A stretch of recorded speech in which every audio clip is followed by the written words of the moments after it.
found myself this morning thinking about my mom. She loved Easter. She loved Palm Sunday. She really loved Palm Passion Sunday when she got to come to her Episcopalian son's Palm Sunday. She thought it was gorgeous. She and my father would come down sometimes to Anna to go to that service. And I was pondering why this day made me think about my mom so much. And one of my earliest memories of who Jesus was and having some awareness that there was this man named Jesus who was crucified was when I was about courage there. About courage there. And we lived in this split-level, very kind of 1960s, 70s house on Smithstone Road here in Georgia, and my dad had fixed it up himself, and we had a TV set, a color TV downstairs, and one day my mom was down there doing the laundry. It was a Saturday, pretty sure. It might have been the Saturday before Easter, and John Huston's movie, The Greatest Story Ever Told, was on TV. Remember, they used to show it's back when there were only 3 networks.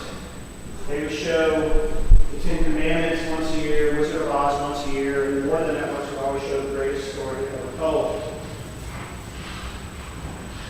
Which, you may not know this, but the last time I was reading today was the centurion and young actor named John Wayne was in that movie. And you can really tell us John Wayne when he says, "Surely this was the Son of God." What I remember about that was watching these 3 men on crosses, kind of strange fascination with it. Didn't quite make sense. Didn't quite connect perhaps they were being killed, but knew that there was something unusual going on as I watched this movie. And my mom came by and saw me watching it. And I like to think Mom was a little horrified that I was watching a crucifixion on television. I think she probably was. But this memory is clear as day for me. Clear as day. I remember saying to my mom, why?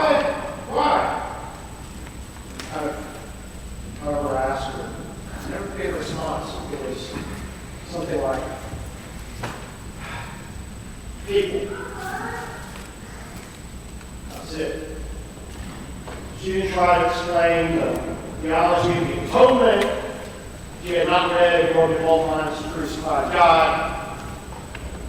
She did not get into a long explanation about original sin, some sort of debt that had to be paid, which is what most people associate with crucifixion. She shook her head and said, people. Likewise, another memory I had of my mom was sitting in front of our little black and white television up in the kitchen and watching footage from the war of Vietnam and asking a similar question, Mom, why? And I remember her shaking her head and looking at me, and I'll never forget it. She said, land. That's all she said. People, land.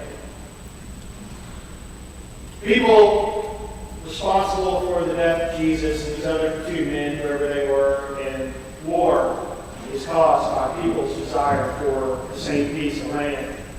My mom didn't know it, but she was a Bible scholar at the time. That was a great answer. Kind of left me wondering. Very rabbinical answer. We created some confusion in the Episcopal Church because we put together Palm Sunday and Passion Sunday. You'll notice this day is called Palm Passion Sunday in the Episcopal Church. Growing up in another tradition, we celebrated Palm Sunday, but we did not read the Passion Gospel on Sunday. And I think that's a shame. You know, that comes out of a very sort of pragmatic thing.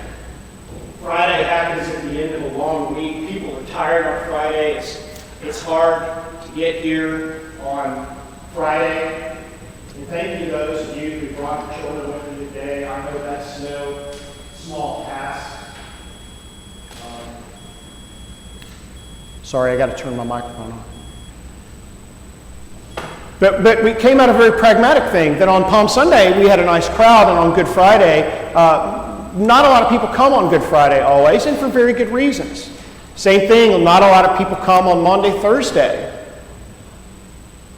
And in the Episcopal Church, we have a fancy name for the three services for Maundy, Thursday, and Good Friday and Easter Vigil, which is our early service, which we will have today.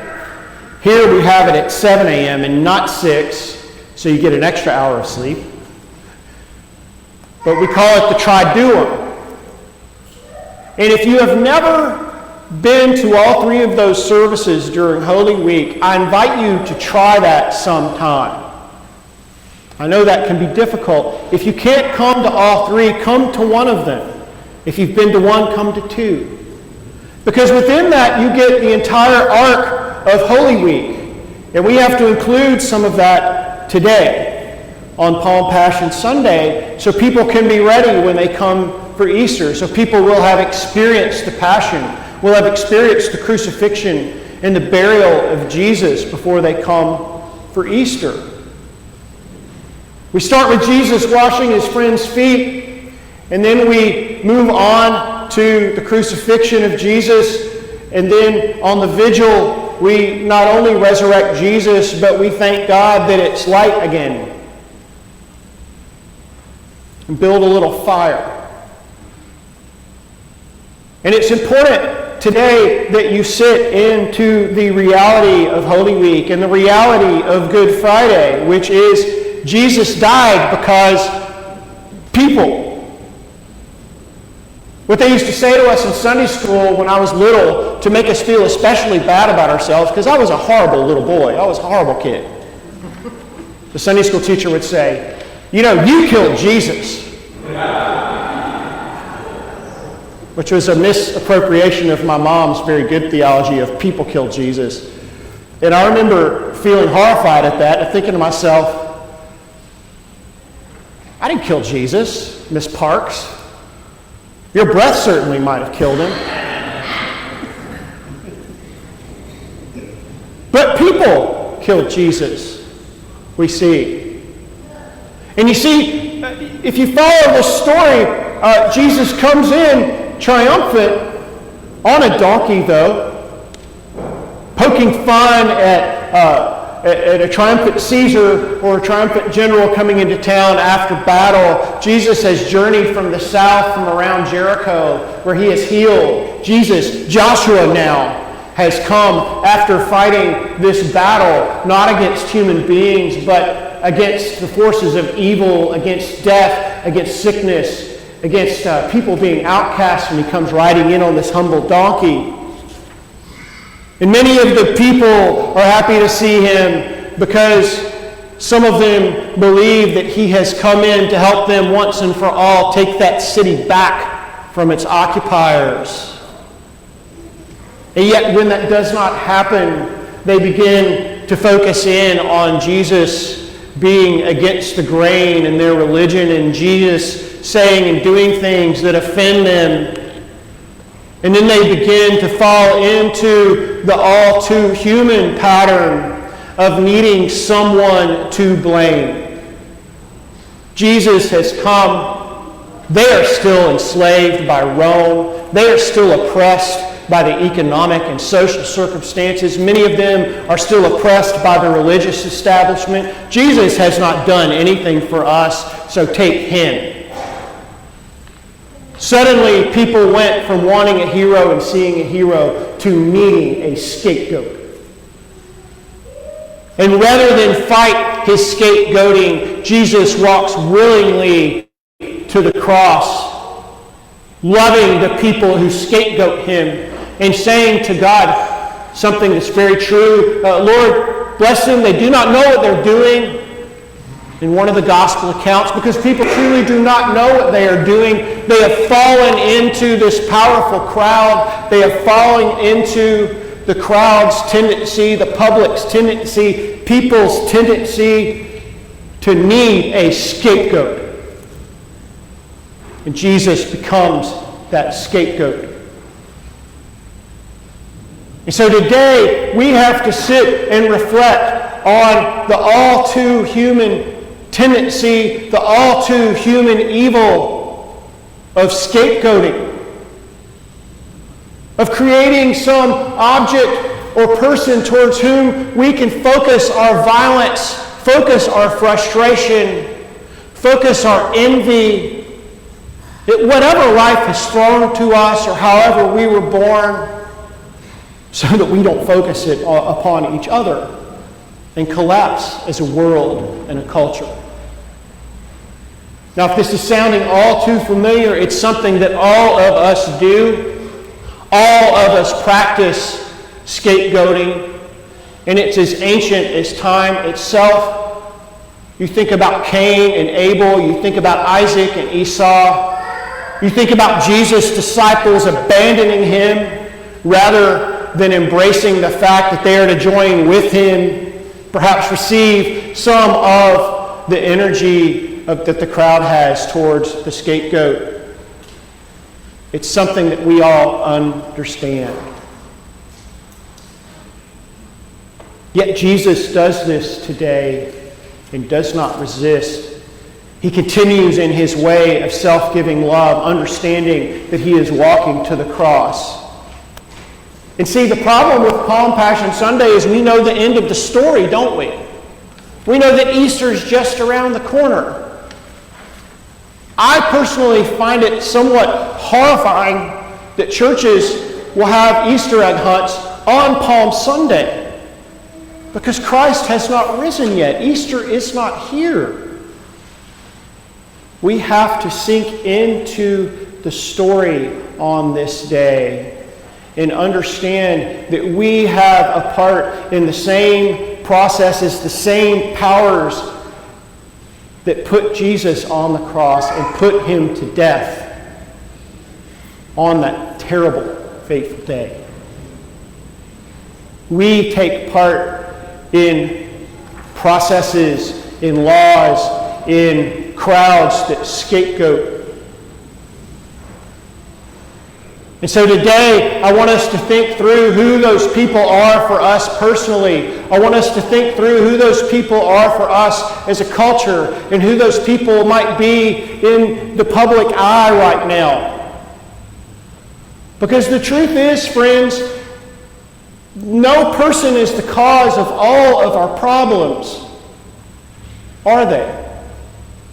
Yet we all find ourselves focusing on them as if they are.